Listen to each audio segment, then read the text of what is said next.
kejahatan terhadap asusila.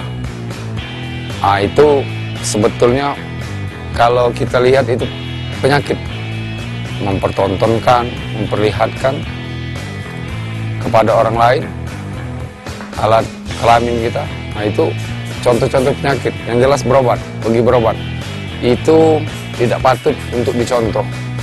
Mungkin kita pernah mendengar beberapa kasus kejadian asusila seperti itu.